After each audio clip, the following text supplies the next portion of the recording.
The challenge was to capture high-definition video and sound, colour grade the resulting footage, and to generate those rather cool visual effects using only smartphones and their various attachments. So, which phone to use? Well, although Samsung's Galaxy S2 seemed to shoot the best video, most of the hardware attachments and most of the best post-production apps are currently only made for the iPhone. So we plumped for the 4S. There's an explosion at the bottom. Location booked. Storyboard completed. Well, scribbled. 0. And batteries charged. We headed to Alexandra Palace for a day of fresh air and running about. Okay. Now, one of the first problems you'll encounter when shooting smartphone video is the fact that the phone tries to be too helpful. It constantly changes the exposure and the focus as you're filming. Not something that will win you any Oscars.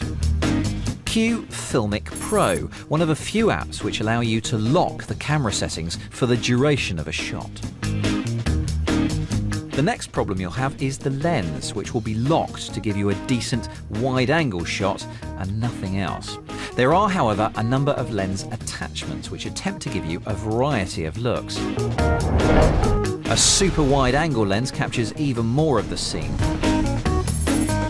And we used this fisheye lens to get the weird warped effect that was the Android's point of view.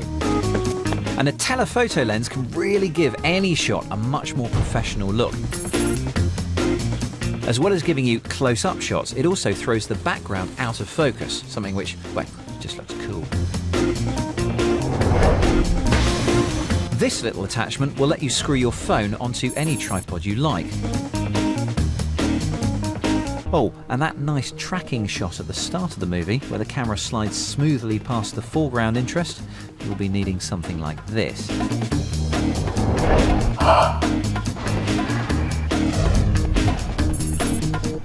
And a steady hand. I think it needs to be whatever he feels more comfortable doing. Yeah, Sure. yeah. Get out of it, Kelly. If you need to capture the action at a run or a walk, a Steadicam attachment will counteract your camera operator's natural bounce. As well as the steady running shots, we also used it to simulate the Android's steady glide. It's a similar setup to its professional big brother, with a counterweight underneath to keep the phone level as you twist and turn. Ow! Boom! Now, it's certainly fiddly to set up. You have to get the balance just right before you start, but the results are smooth. That's it. I am ready for action. Now, as well as getting good-looking pictures, it's also important not to forget the sound. In-phone mics are notoriously bad at capturing good quality audio. Now, if we'd wanted to record a lot of dialogue, we would have needed this £350 tie line attachment to connect to our professional mics. But because we only needed the occasional spoken line, we opted for this more affordable iRig. The Kung Fu moves are cool, but optional, but they did help Dan to achieve a steady shot whilst holding the microphone. Alexandra Palace now, we had a tweet. The sound quality was certainly passable, as long as it's held as close to the mouth as possible while staying out of shot, which did mean that we forced our director to lie in the most awkward of positions. Target acquired. Even the voice of the Android was done in-phone using a free voice changer app. And so to those not unimpressive visual effects shots. Both were created using Action Movie, a free app from the US production house Bad Robot. Just place the target where you want the action, record a few seconds of video, and then decide at which point you want the effect to begin. Cool, dear. It's gonna take a while. It's like doing the post-production on site.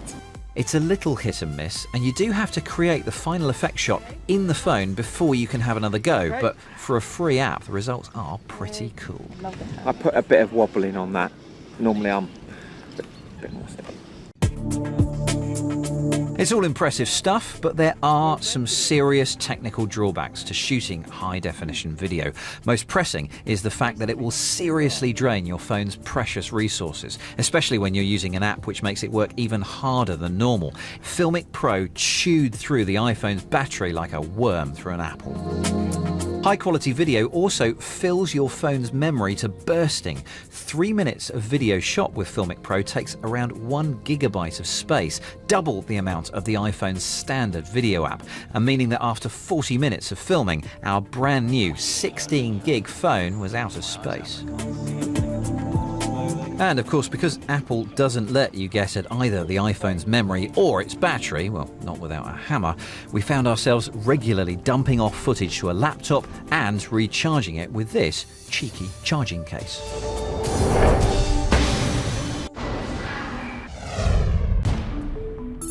Once you've recorded your raw footage, you may want to give it more of a cinematic feel. There are many video filter apps which will process your pictures. We used one for the overall colour grading and then used a combination of 2 different apps on top of that fisheye lens to create the finished effect that was the Android's point of view. Now, don't forget that despite what Steve Jobs may have told you in the past, this is a phone, not a supercomputer. It takes about 20 minutes to apply an effect to 1 minute of video. So keep your phone charging and go get yourself a cup of tea. And then another one. And go for a nice walk. Once your shots are shot, your actors are spent, darling, and your effects have been applied, it's time to edit it all together. And even here, it is possible to do it on a mobile device, although on a small screen, this is really painful. So if you prefer to use a PC, YouTube allows you to perform simple edits and music mixes, and both Mac and Windows come with video editing software too.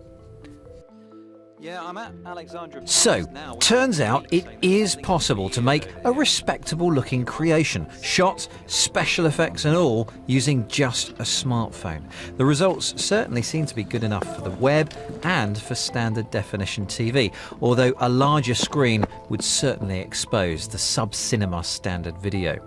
And as soon as you try to do anything vaguely complicated, you'll need a ton of patience and the sheer stubbornness to refuse to spend a relatively small amount on a proper video camera.